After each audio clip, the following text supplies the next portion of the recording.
মধ্যপ্রাচ্যের সাম্প্রতিক উত্তেজনা এবং ইরান যুক্তরাষ্ট্র সংঘাত ঘিরে নতুন করে আলোচনায় এসেছে একটি গুরুত্বপূর্ণ কূটনৈতিক অগ্রগতি।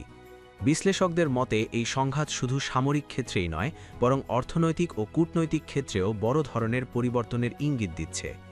ইরান যুদ্ধে মার্কিন প্রশাসনের অন্যতম লক্ষ্য ছিল তেহরানের শাসন ব্যবস্থায় পরিবর্তন আনা, তবে বাস্তবতা ভিন্ন পথে মোড় নেয় বলে মনে করছেন অনেক পর্যবেক্ষক।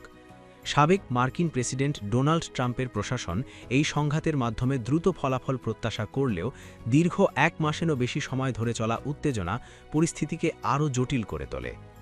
এমন পরিস্থিতিতে শুরু হয় কূটনৈতিক তৎপরতা। পাকিস্তানের রাজধানী ইসলামাবাদে যুক্তরাষ্ট্র ও ইরানের মধ্যে চলমান আলোচনায় উঠে আসে একটি গুরুত্বপূর্ণ বিষয়: ইরানের জব্দকৃত সম্পদ অবমুক্ত করার প্রশ্ন।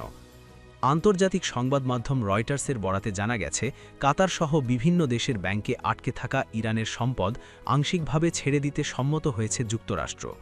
ইরানের জ্যেষ্ঠ একটি সূত্র এই পদক্ষেপকে আন্তরিকতার নিদর্শন হিসেবে উল্লেখ করেছে এবং চলমান আলোচনাকে এগিয়ে নিতে এটি গুরুত্বপূর্ণ ভূমিকা রাখবে বলে আশা প্রকাশ করেছে। বিশ্লেষকদের মতে এই সম্পদ অবমুক্ত করার বিষয়টি কেবল অর্থনৈতিক সিদ্ধান্ত নয়, বরং এটি একটি কৌশলগত পদক্ষেপ যা সরাসরি যুক্ত স্ট্রেইট অফ হরমুজ দিয়ে নিরাপদ নৌ চলাচলের সঙ্গে যুক্ত।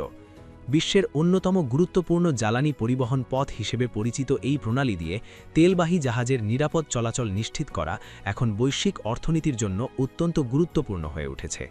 সূত্রগুলো জানিয়েছে, যদিও যুক্তরাষ্ট্র ঠিক কত পরিমাণ অর্থ ছাড়তে রাজি হয়েছে তা স্পষ্টভাবে জানানো হয়নি, তবে একাধিক ইরানি সূত্রের দাবি কাতারে রাখা প্রায় $600 কোটি জব্দ তহবিল মুক্তির বিষয়ে সমঝোতা হয়েছে।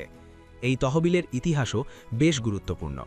2018 সালে যুক্তরাষ্ট্রের নিষেধাজ্ঞার কারণে এই অর্থ জব্দ করা হয়, যা মূলত দক্ষিণ কোরিয়ায় ইরানের তেল বিক্রির অর্থ থেকে এসেছে। পরবর্তীতে 2023 সালে বন্দি বিনিময় চুক্তির অংশ হিসেবে এই অর্থ ছাড়ের বিষয়টি আলোচনায় আসে। তবে একই বছরের 7 অক্টোবর ফিলিস্তিন ইসরায়েল সংঘাত শুরু হলে সেই প্রক্রিয়া আবারও স্থগিত হয়ে যায়। সে সময় মার্কিন কর্মকর্তারা স্পষ্টভাবে জানিয়েছিলেন, প্রয়োজনে এই তহবিল সম্পূর্ণভাবে জব্দ রাখার অধিকার তাদের রয়েছে এবং ইরান এই অর্থ ব্যবহারের সুযোগ নাও পেতে পারে। তবে বর্তমান পরিস্থিতিতে যুদ্ধবিরতি আলোচনা এগিয়ে নিতে এবং আঞ্চলিক স্থিতিশীলতা নিশ্চিত করতে এই অর্থ আংশিক বা সম্পূর্ণভাবে ছেড়ে দেওয়ার বিষয়টি আবার সামনে এসেছে। বিশ্লেষকদের মতে এটি ইঙ্গিত দিচ্ছে যে সামরিক উত্তেজনার পাশাপাশি কূটনৈতিক সমাধানের পথও ধীরে ধীরে উন্মুক্ত হচ্ছে।